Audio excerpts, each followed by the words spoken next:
All right, everyone. It is 1 o'clock, and so we are going to go ahead and begin today's webinar. Good afternoon, everyone, and thank you for joining us for today's webinar. Frontline officers' role interacting with children at scenes of domestic violence. My name is William Moore, and I am with OJJDP's National Training and Technical Assistance Center. And as your technical host, I would like to take a couple of minutes to discuss a few features of Adobe Connect webinar platform and make a few announcements to keep in mind. Please note that today's webinar is indeed being brought to you by the International Association of Chiefs of Police. Please note that today's webinar is indeed being recorded. The webinar recording will be placed on NTTAC's YouTube channel, where you can also view other archived webinars. For transcript support and supporting materials, please contact OJJDP TTA at OJJDP@usdoj.gov.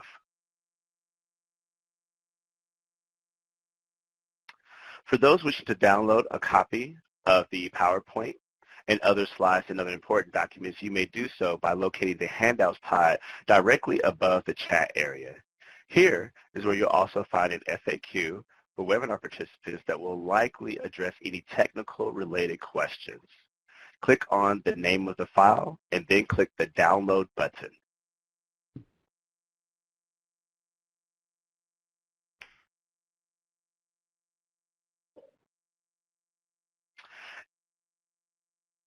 For those of you, and at the end of today's webinar, please note that a Q&A session will occur where presenters will address some of the questions being posed during today's presentation.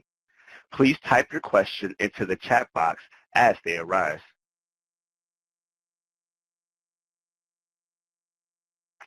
For those of you participating in today's webinar as a group, please take a minute to help us count. Go to the chat window and type in the total number of additional people in the room with you today. If you're viewing alone, there's no need to type anything into the chat pod at this time. And I'll give folks just a couple of seconds to do that. Again, please type in the total number of additional people in the room with you today. If you're viewing alone, there's no need to type anything at this time, only the total number of additional people.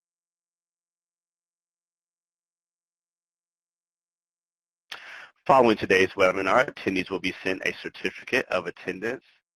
This certificate is sent approximately 1 hour following the conclusion of the event and is sent via an Adobe Connect thank you email. Please note that only individuals who are signed in and registered for today's webinar will receive the certificate. Please keep an eye on your email for your certificate. And finally, if you all could, please take a few minutes to provide us with feedback for today's webinar.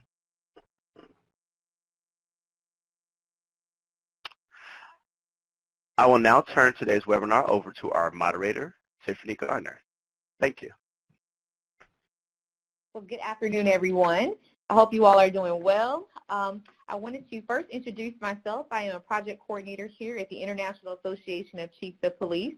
I work on several projects here, including the Children Exposed to Violence grant, as well as another grant that's focused on community-based crime reduction. So I'm happy to join you all today to help moderate. And just as William said, please make sure you send us questions as we go along if you have things that just kind of pop up. And then at the end, I will make sure we go over those questions, do as many as we possibly can, and then we'll make sure we answer those that we do not get to today at another time. But anyway, without further ado, I'm going to introduce our presenters for today so we can get going with that.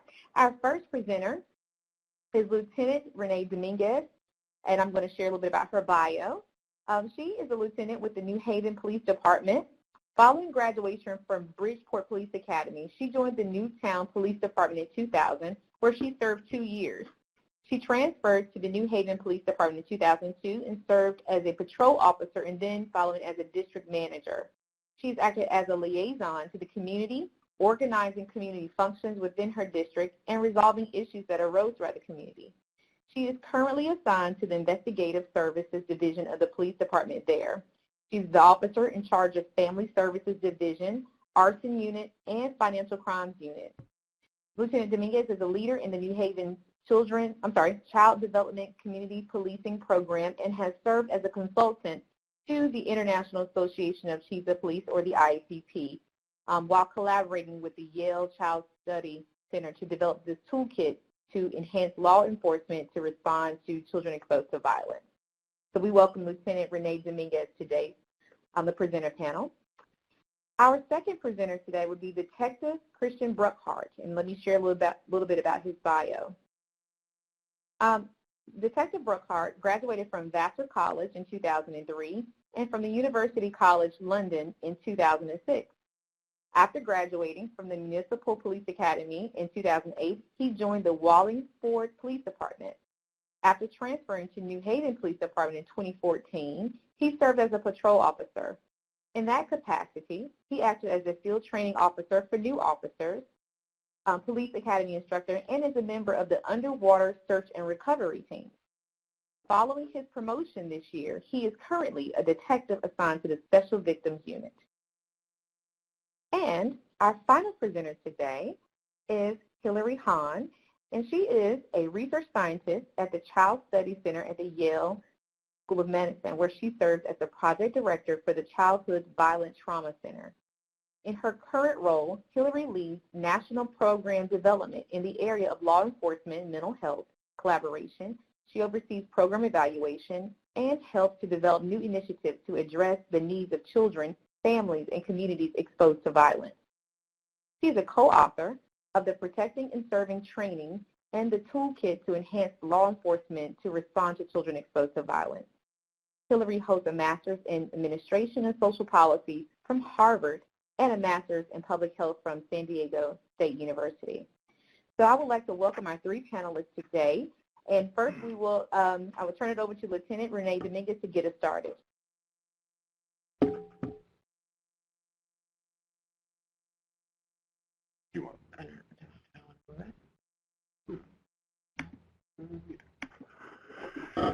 Good morning or good afternoon. So our objectives for today's webinar is we're going to articulate the particular challenges of responding to domestic violence scenes and describe how trauma-informed policing strategies to respond to children and families on scene in order to support and enhance the recovery.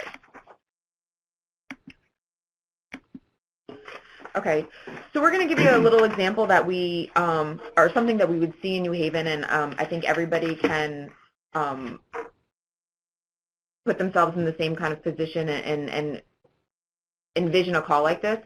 So to set the scene, officers respond to a domestic call during which the mother of a 7-year-old was involved in a physical altercation that lasted over 2 hours.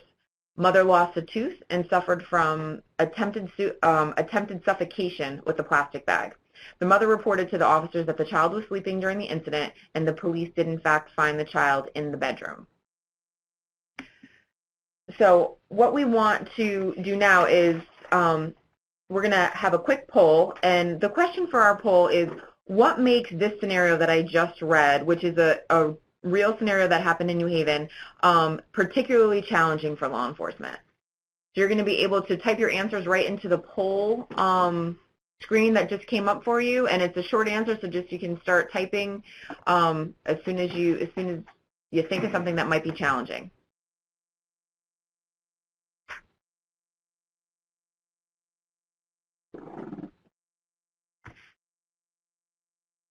We're going to give you a few minutes. A lot of good questions coming in that we're going to definitely address, like witnesses and how we handle a child being a witness, the children being present, interviewing a child. These are all really great. I think you guys have taken this webinar before. We're going to go a couple more minutes so everybody can get some answers in.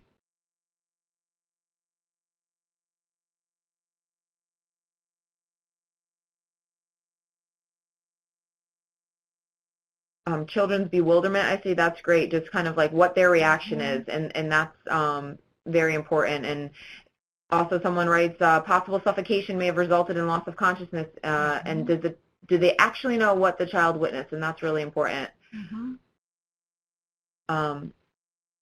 Great themes about the child's level of exposure, which is something we could certainly talk about a bit about, what it means to have been exposed to violence.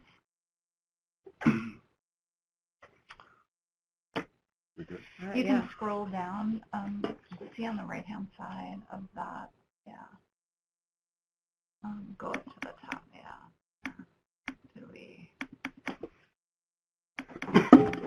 So I think we're going to close the poll for now, or William? Okay. William, do you want to let us know when you're ready to close the poll? Yeah, sure. I'll go ahead and end the poll now. Okay. And transition back over to our layouts here. Thank you. Great.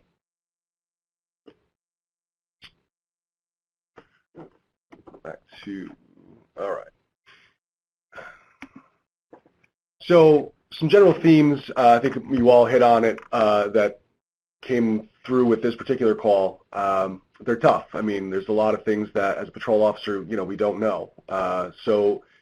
And unfortunately, domestics are one of the calls that police officers are killed most frequently in interacting with.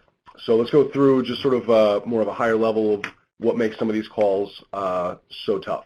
Emotions are running high, right? You have two people who have been in a relationship, and there's a high level. It's not just a random event. You have a lot of volatility, repeat calls. I'm sure I don't have to tell anyone here that there's calls we go to on a regular basis that are involving the same people, same events, the same everything, and we're going back and forth. Denial. So, you get a person who's a victim of domestic violence, and, maybe they don't think it's domestic violence. To them, this is normal. The reluctance to talk. You have someone who's truly being abused, and they may not want to discuss it for whatever reason. Sorry, we're all kind of crammed in this room here. Yeah. All right. Sometimes you get an outright refusal. You have a victim, and they're all banged up, and the house is trashed or the apartment's a mess, and they just don't want to talk. So how do you get through that wall? And there's a level of manipulation. I saw one of the answers was, how do we know that the person is being truthful? And I don't know. They're manipulating us in a lot of ways, and both as the victim and the offender. The offender in a lot of domestic violence situations is very good at manipulating their partner, their spouse, whoever it is. They're a lot of times equally good at manipulating us. And in this particular instance, with the child being asleep, they may not have witnessed it, or if the child did witness it, they may appear that they're used to it. If this is something that's a daily occurrence for them, to them this is just a Tuesday or a Wednesday. It's not something that's outside the realm of normal occurrence. And that's partly on us to investigate. If that's the case, then why? So in the midst of all these challenges, how do we get through it? As a responding officer, we serve as a protective factor for these kids in particular and families who are being exposed to these kind of events. And how do we do that? So we're there to reestablish order and safety. This is something that should be outside the realm of normal events, and we want to come in and establish and reset the family. So we're going to continue to assess ongoing threats. Nothing we're going to say today should take away from officer safety. We are not advocating being unsafe. So this is, once the scene has been established as safe, here's how we can go forward. Identify people showing signs of distress. Is the kid crying hysterically? Or on the flip side, are they not showing any emotion? That can also be a symptom of these kids having been exposed to something that was traumatic. We want to be able to provide both the kids and the families with information about stress reactions. The parent may not know. There may be a lack of understanding about the child showing or not showing signs of stress. And also identify needed resources. So we have in New Haven, we have the benefit of having access to Yale Child Study. We have someone who's a clinician who's available 24/7 if we need them. At the same time, I worked in a smaller suburban department that didn't have those same level of resources. So within your community or within your region, what resources do you have available to you? All right, so the basics are essential. Like Detective Bruckhart said, this training in no way is about foregoing safety of the officer prior to getting in. So once the scene is safe, we want to make sure the officers are safe, but we also want to make sure that the family is safe. So we're thinking about safety, and then we want to check for signs of children's presence. And this means there might not be somebody, the parent might say, no kids are here, but you look and you see that there's a high chair in the kitchen, or there's child's toys or shoes, something. Once the scene has slowed down and you're able to kind of take a look at what's going on, you're able to say, well, does the child stay here? Is the child staying with somebody else? It's important to know a child's presence, and if they're going to be able, even if they didn't witness it, are they coming home later on in the evening? Are they coming home from school? All those things are important that we need to think about when we respond to these calls. So this came up a lot in the poll, which is wonderful, about interviewing children. We want to avoid interviewing in front of the parent, interviewing the parent in front of the child if at all possible. And this is for things like the child may not know what actually happened, and if you're interviewing them in front of the child, they're going to get much more information that they might have not known. They might have not known that mom was almost suffocated with the plastic bag. There's a lot of details that the child does not need to know if they weren't already aware of them. You want to avoid using children, including teens, as interpreters. And this is because they might not be developmentally able to interpret exactly what mom or dad is saying to you as the officer, and also the officer be able to understand the concepts that you're asking the child to give to the parent. And then if in the end, if the child's interpretation is what gives you the probable cause to make an arrest, now that child is thinking, oh, I sent mommy or daddy to jail, and the parent might say, oh, look what you did, you're the reason why. So we're putting a lot more burden on the children that don't need to be. And finally, we want to avoid interviewing young children as witnesses unless it's absolutely necessary. They might, again, not have the developmental capacity to understand or to be, and they don't think in a linear fashion. They might be giving you things out of order. So if we could establish the facts and circumstances of the case without using a witness, except for in extreme circumstances, that's the best practice. Moving on to arrest, whenever it's possible, obviously for your safety, which is completely the first priority, you want to avoid arresting the child in front of a parent. You don't want to put them through the additional trauma of seeing them put in handcuffs and taken out. So while we want to do everything that keeps you safe, maybe you have another officer who has arrived with you, remove the child, go into a bedroom, play. We do that very often so that the primary officers can take care of effecting the arrest. And if you, you can refer to the Safeguarding Children of Arrested Parents, which is a pamphlet that you have in the packet here today.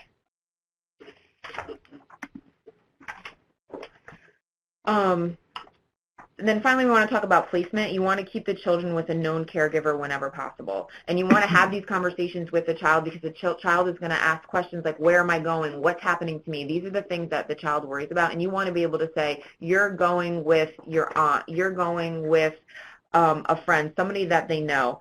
And the separation from the family member, even as distressing as the event was, might be harder for the child to deal with than the event itself. All right, so some general thoughts on talking to caregivers. Once the scene is settled, you know, we're going to do whatever we have to do, whether that's an arrest, whether that's documentation.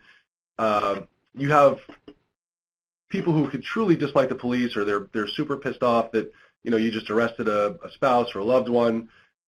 You know, let's get them to talk about the well-being of the kids. So, and that's something that should be relatable for any parent. And we're going to frame the questions in terms of making sure that the child is okay. So if you just arrested someone's spouse, the child is traumatized, they're crying, let's redirect the focus of the person to the child. So, you may bring up a shared interest that the child may have with you, with the parent, but try to redirect the focus of that parent to their kid rather than the situation that they're in. We don't want to talk negatively about either caregiver especially in front of the children. You may just have locked up someone's husband for beating him up, and you really developed a tremendous distaste for that person. Avoid referencing that in front of the kids. We certainly want to not negatively impact a child's opinion. And we're going to provide caregivers with information about potential impact of exposure to domestic violence on kids. Again, this is an issue that the parents may not know. There's the obvious symptoms of a child screaming or crying. But again, if this is not the first time they've seen dad get arrested, they may not be showing those signs because, again, this may be normal. And that's something that we want to identify as well, in addition to the crying, which is more obvious. When talking to the kids themselves, the kids are going to have questions, obviously. So we want to introduce ourselves and describe your role, as a police officer in simple terms. And again, this is going to depend on the age of the child as well as their developmental abilities. I'm a big guy. I'm about 6'5". So when I talk to especially little kids, I'm generally much larger than them. So, a good thing to do is to just, sit down, squat down so that you're actually at their level, and acknowledge that something upsetting happened. There's nothing wrong with sort of acknowledging a lot of times the awkwardness of the situation. I think a lot of times newer officers, I know with myself, it's how do you address these topics with a kid? Like you just had to fight someone's parent and lock them up and put them in handcuffs, and now it's you're like, sorry, but acknowledge that it happened, and I think that there's a way to do that in a way that respects the fact that that their parent is a person, but also that we have a job to do. If you had to tase someone, if you had to pepper spray them, or God forbid you had to something along those lines, explain why you did what you did. And there's ways of doing that, again, that are that Hillary has in the toolkit that can help broach those topics. And they're going to want to know what happens next. Where's my dad going? Where's my mom going? Again, your conversation with a 16 or 17-year-old is probably going to be different than with a 4-year-old who has questions.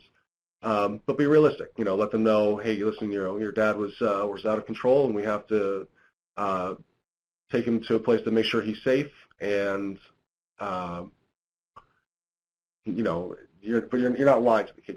Dad's not going to the farm. You're not. He's not going on a small vacation. It's important that we don't lie to kids either. And what resources do you have? So larger municipal agencies may have, like New Haven may have a Yale Child Study that, if it's a truly traumatic event, we have the ability to have a clinician come out 24/7. That may not be available in your area, but what resources are available? We live, it seems, in an age of ever-shrinking budgets and resources, but, are there child protective services? Do you have child welfare groups, mental health professionals, domestic violence hotlines, things that you can direct someone towards that has resources that we don't have available to us? Police are not social workers. We're not, that's not sort of our job description, but we can serve as an important link to those services for someone who may not know what they are.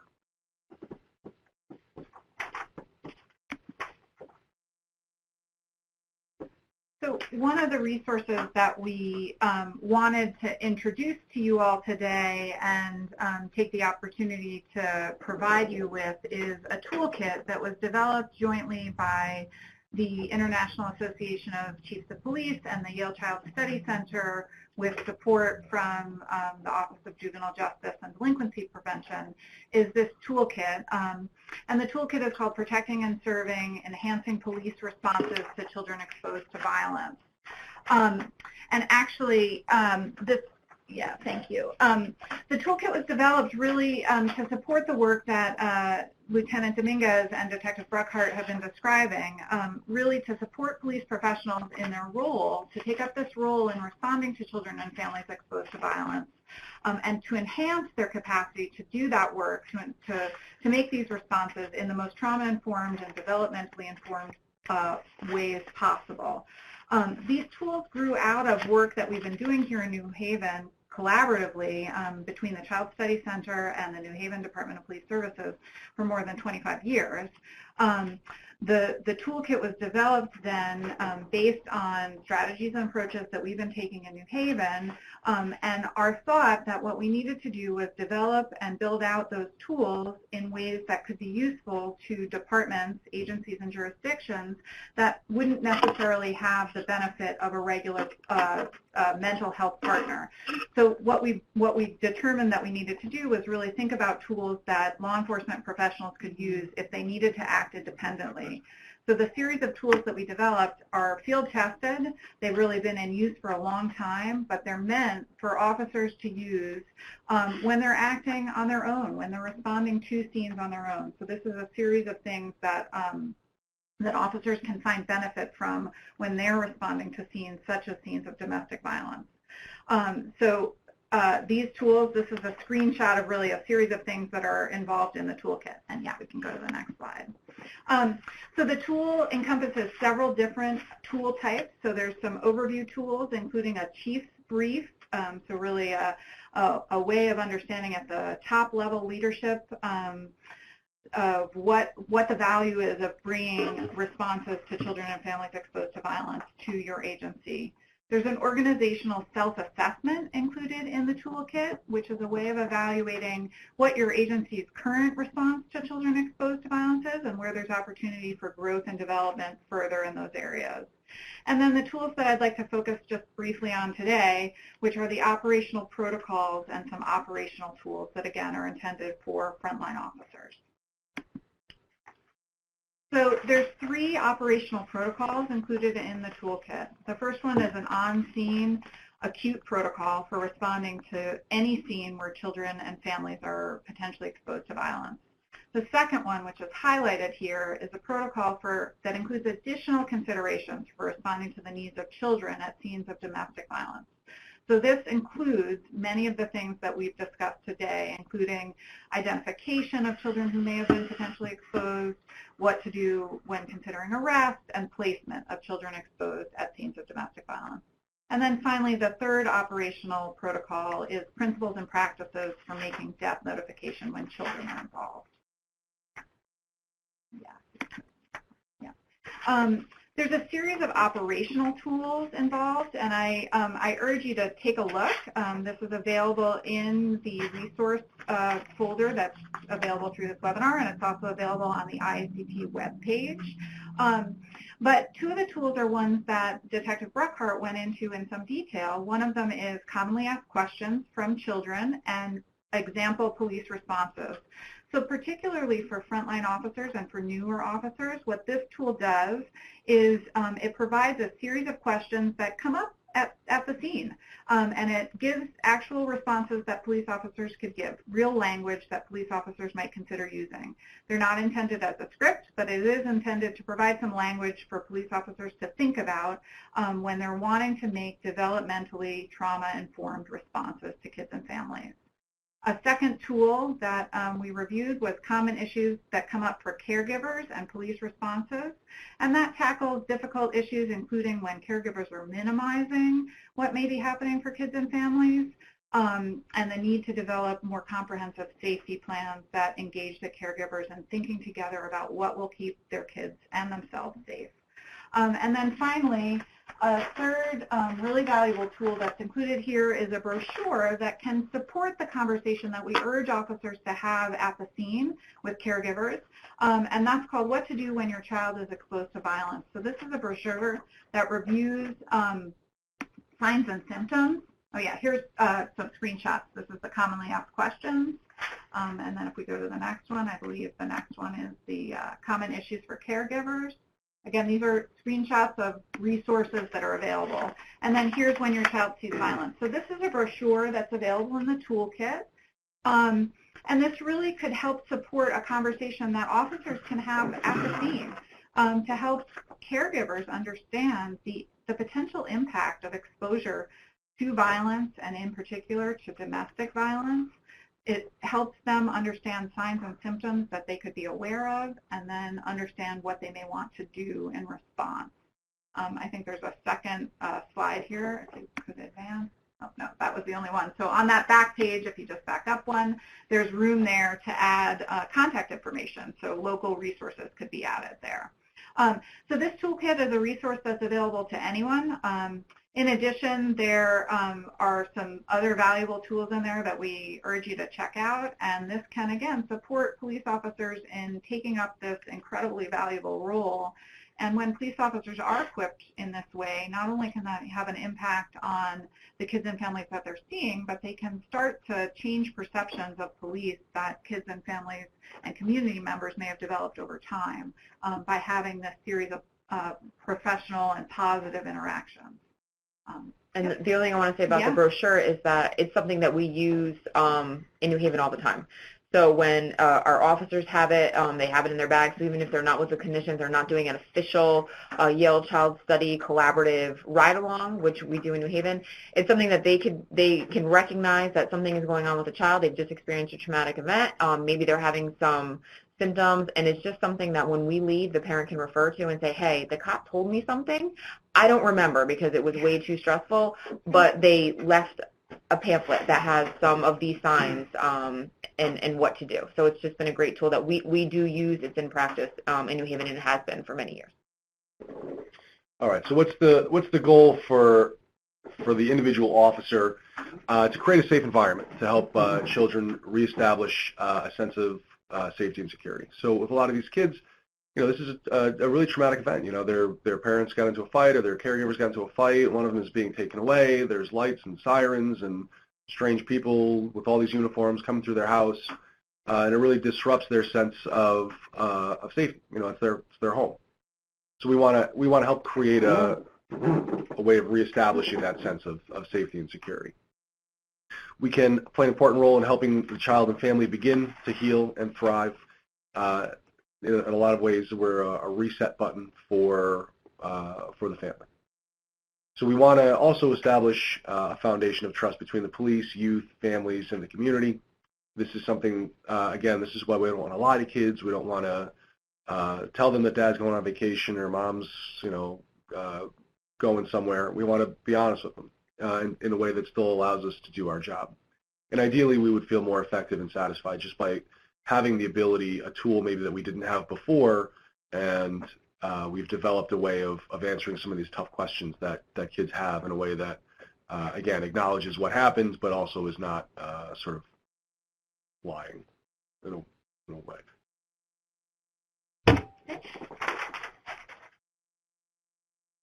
So now I think we're going to open it up to the question and answer portion of it. Yes, we are. I'm here. Sorry about that.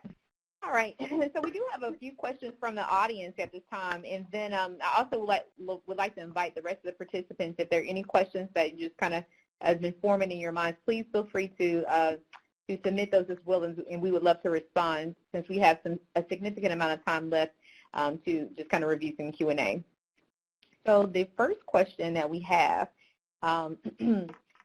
someone had made a comment from your presentation about avoiding interviewing young children and needed some clarification on what is young. So if we could define that, that would be helpful. So I don't think there's going to be a hard, fast, this is the age, and above or beyond that you can't interview. I think that young, under 10, maybe a 10-year-old is very mature and you're able to determine that. Maybe you've had dealings with them in the past, you're able to determine that. Maybe it's 12. I think definitely it is the 3, 4, 5, 6, 7, maybe 8, depending, that we don't want to interview. Do you want to expand on that at all? Yeah, I mean, listen, a lot of times if it's the only child in the house, you do what you have, you make the best of what you can do. So I'm not definitely gonna say at this age don't interview, at this age, you can. A lot of these calls are tough. I mean, if that's the only child in the house and the child is 5, and there's nothing else to say, one parent saying one story, the second parent is saying something else, do the best you can. But as a general rule, I would say probably, 10-ish. And this is for witnesses. We're not saying for victims. We're saying witnesses of the DV. Okay. All right. Thank you for that. Our next question that we have is, let's see here. Are there any suggestions for children who have disabilities, maybe nonverbal or developmental disabilities?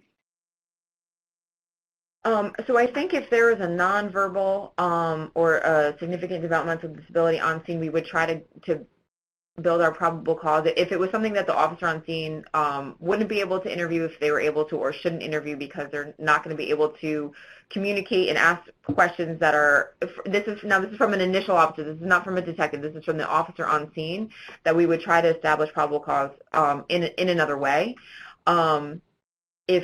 If it needed to be and it was beyond that, maybe, as I can see some people are forensic questions are coming up, it might be something, if it was a significant DV and we knew that we were going to have to do more on the detective level, that we could possibly take a child that has witnessed something and it's significant and we need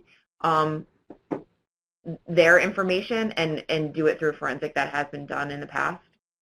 Yeah, so with the forensic interviews, that's something that we schedule with the Yale Child Abuse Clinic, particularly when it's an incident that's alleged to have occurred, more than a day or two prior. We'll have someone who's specifically trained to talk to kids about these issues, do the interview. And in that, it's just the social worker and the child in the room, so the parents are not present, and they're video recorded. That way, we don't have to continuously ask the child to repeat or to go back and forth. So we have a DVD, and we'll be able to watch that DVD of the interview. There was a question, listing the child as victims in reports, at least in New Haven, we do in the report, but not if we were to do an arrest warrant. The child's name doesn't go in to the warrant. All right, thank you. Okay, we have another question here, and I think this question is coming from some of the literature that was shown in the presentation. So the question is, there's a question why the word control is used. The participant said DV is about power control, but the literature states that mom and dad need help getting back under control. Shouldn't it say mom and dad need help staying safe? So a little question about the word choice. So if you guys could elaborate on that. Sure. So I appreciate that question, and certainly we absolutely appreciate the, domestic violence relationships are about power and control. I think also, though, we know that that frequently when officers are called to respond, what they're responding to is out of control behavior. And so when we use language about helping mom or dad to get back in control, we're referring to them getting back in control of themselves, and that we would couple that with the idea of so that they can be safe and so that people around them can be safe. So I really appreciate where that question is coming from, and I think we don't see those as an either or. This is both about that individual being able to bring themselves back in control, self-control, and about everybody being able to remain safe. So those two pieces, those two concepts for us are going together. All right, thank you. Next question. What about when the child is identified or accused as the perpetrator? What should occur when that happens? In terms of interviewing, well, we can't answer that. So let's just say in terms of interviewing. So in terms of interviewing a potential suspect who's a juvenile, in Connecticut, you would, depending on the age of the juvenile, so 16 and 17-year-olds do not need a parent present. Under 16, a parent would be required to be present, and you would need to do juvenile Mirandas, which are signed by both the child and by the parent. So it gets a little tricky when it's a domestic that involves, say like a 16-year-old who punches mom because mom took away the cell phone, something like that. In that case, you may not necessarily, if it's as clear-cut as that, you may not need to interview the juvenile. I mean, if there's mom is saying something happened and there's evidence that it happened and the juvenile doesn't want to talk to you, I mean, the other sort of general rules of investigations would apply. So, it does become a little tricky when it's a juvenile and is the perpetrator. But there are, we can get around that with using juvenile Mirandas and having the parents there. Yeah, and usually on scene we're just establishing what happened then. It's not anything further than that. So we're able to ask investigatory questions to the child, even if it's a perpetrator. So if it was a 13-year-old, 14-year-old, while our domestic violence laws don't require mandated domestic violence arrests on a juvenile, we can still make the arrest and still ask the questions in order to kind of put the pieces of the story, the basic questions together, or answers together. Okay. All right, thank you. Next question we have. Though children should not be interviewed at the scene, at what point are children referred for a forensic interview at an advocacy center? I think we touched on it a little bit before. So any sexual assault victims of juveniles, they go to they automatic forensics. We don't talk to them on patrol. But as for witnesses, it's going to be if there's a developmental delay, we'll use that for witnesses, or if it's if it's witnessing a shooting. Homicide, maybe if it was a juvenile, and we would have to. I'm trying. What else have you? Severe domestic violence. Severe domestic violence cases where the child may have been injured, and does that? Yeah, I'm trying to think. Yeah. And I think it varies also state to state. Yeah, but for us, we use the majority of them. We use it for sexual assault victims. Yeah. And child abuse. Victims. Right, and yes. Abuse victims. Yeah. Victims, as opposed to witnesses. Okay. All righty.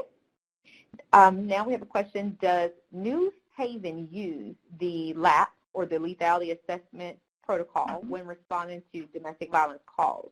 The participant mentioned that their town uses that, and it includes an automatic call to the local crisis center so they can speak to an advocate. So just a question for New Haven. Do you all use that for DV calls? We do. Every domestic violence, we have a LAP protocol that gets filled out, and if they screen in high danger LAP, or if they want to, we call the LAP crisis hotline, and we, right there on scene, we connect the victim to a advocate. Yes. And we track it. We have forms that get sent in, they get sent to court, they get sent to us, and because it's only been a year and a half maybe that we've been utilizing it, we track it for data as well. Okay, very nice. Our next question, Detective Burkhart, I think you already mentioned that about children as victims in reports. So I think you've already mentioned that before, unless you want to elaborate anything else on that. Okay. No, in the report, yeah, you would note names, relationships, things like that. If a child is, say, like a victim of sex assault, in the warrant you would not use the child's name. You would say victim 1, victim 2, etc.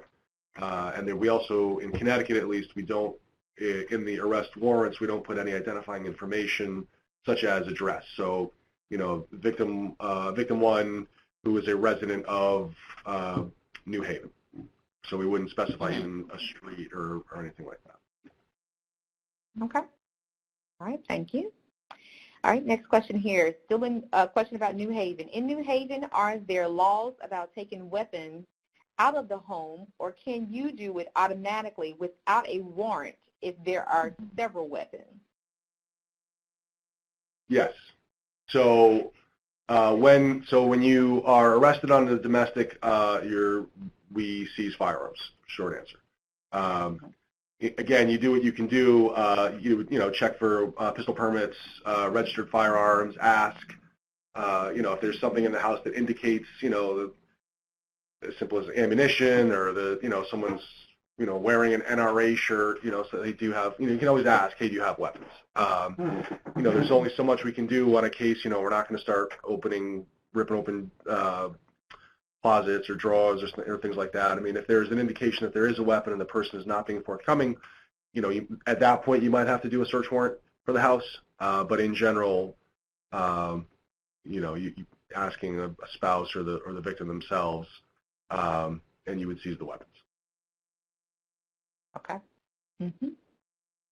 All right. So our next question we have here starts off, she mentioned how police departments designate certain officers to handle child abuse cases, but often a lot of officers are not trained. So the question here is, are there any mandates or offerings for local police departments to offer basic training for all officers on how to handle children or when to refer them for forensic interview? I think we may have touched a little bit on this before, but maybe you guys can talk about the mandates or basic training for officers.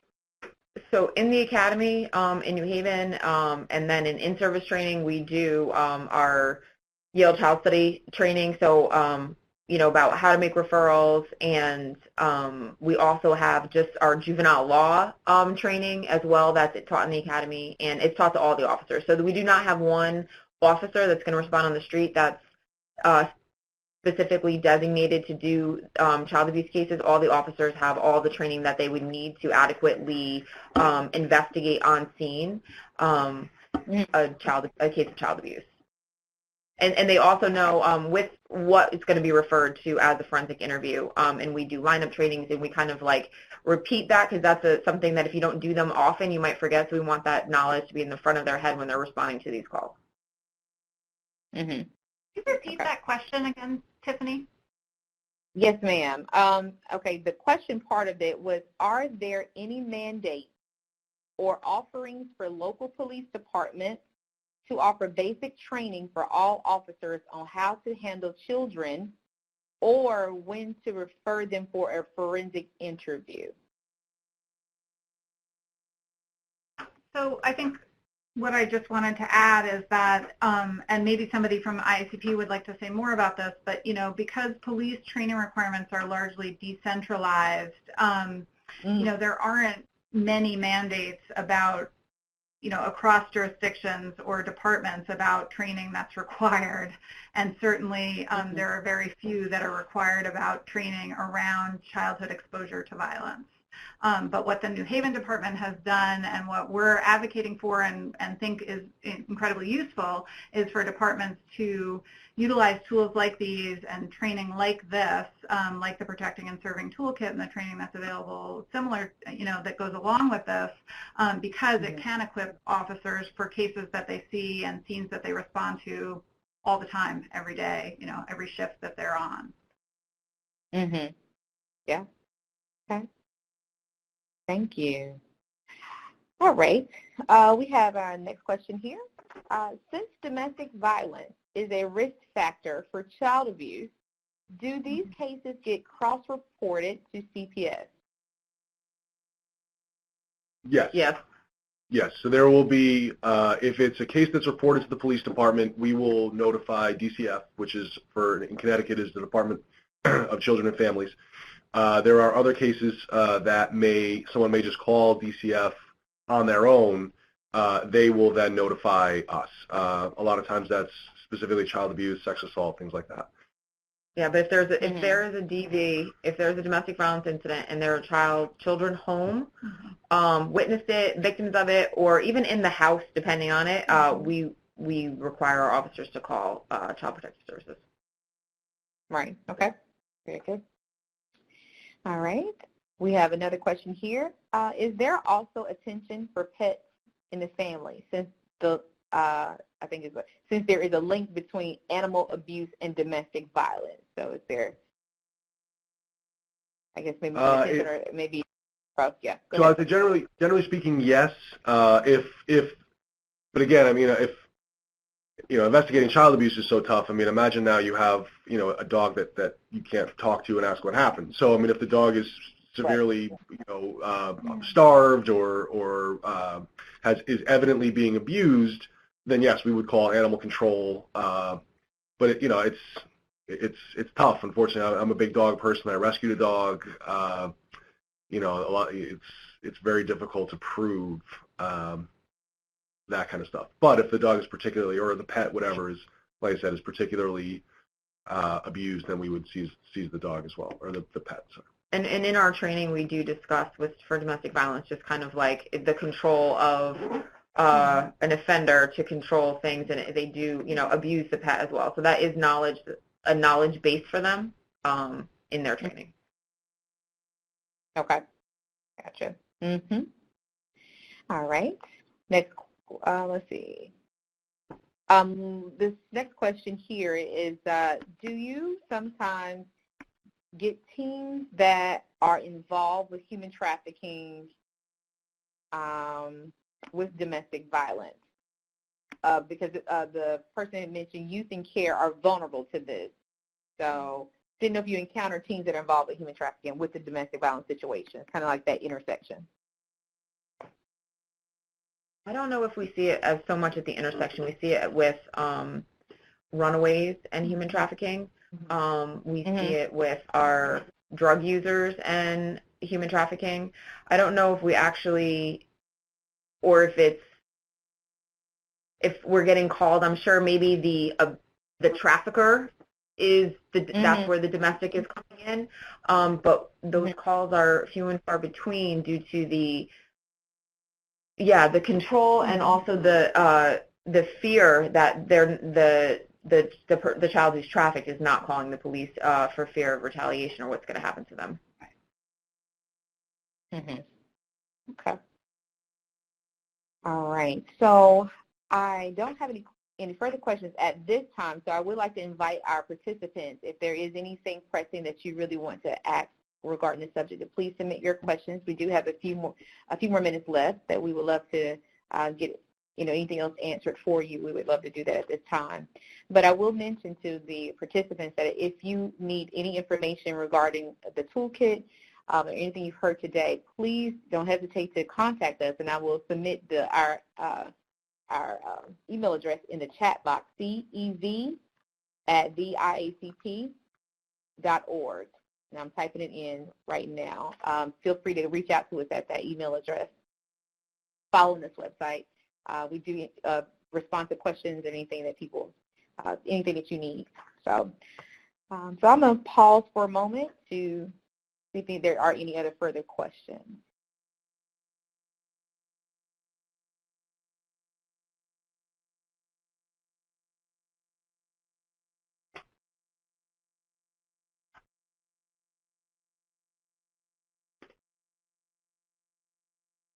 Okay.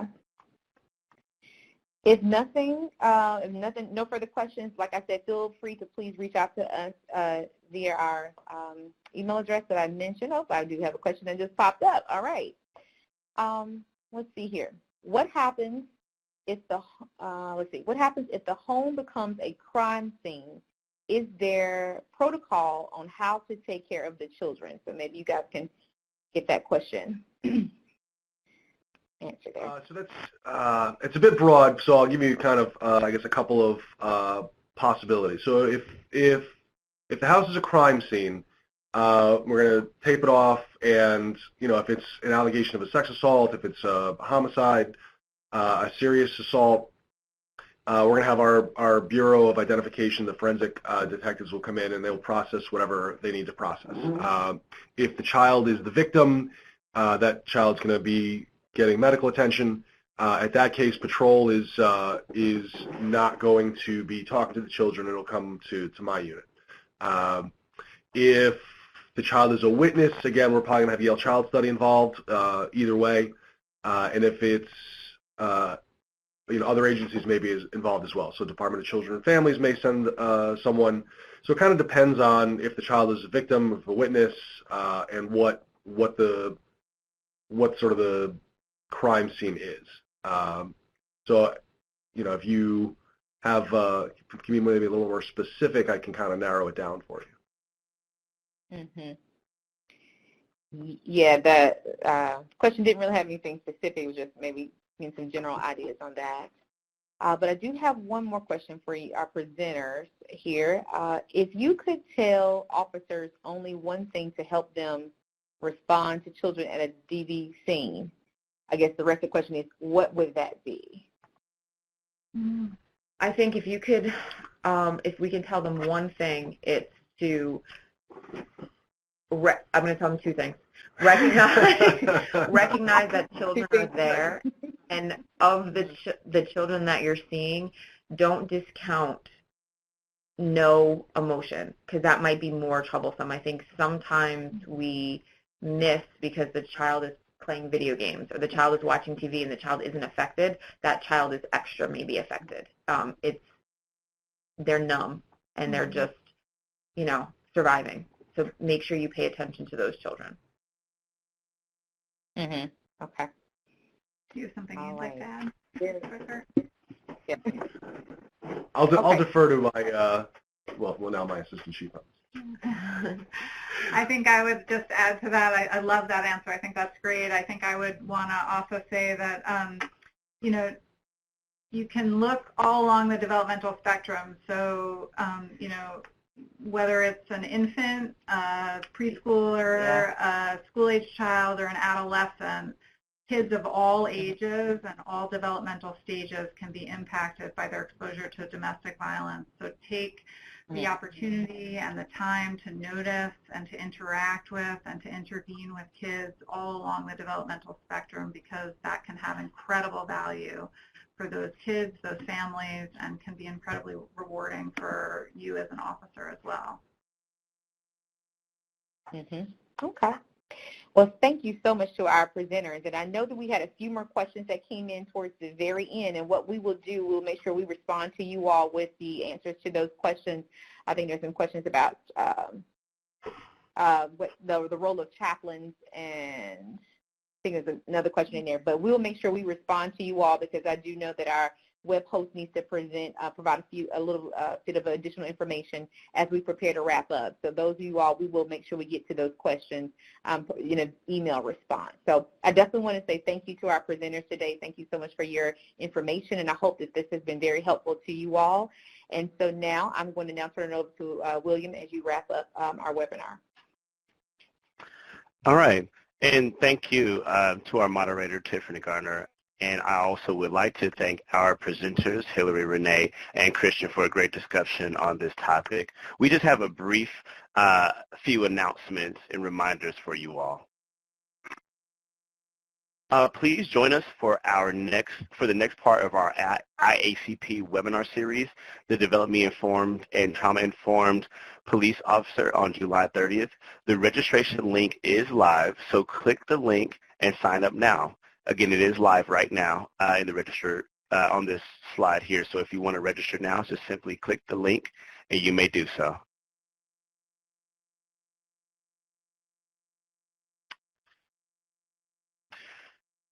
And you may also contact NTTAC through the website displayed on this slide. You can stay up to date on the latest information by signing up for NTTAC's TTA listserv. Also, don't forget to check us out on Facebook at OJJDP TTA.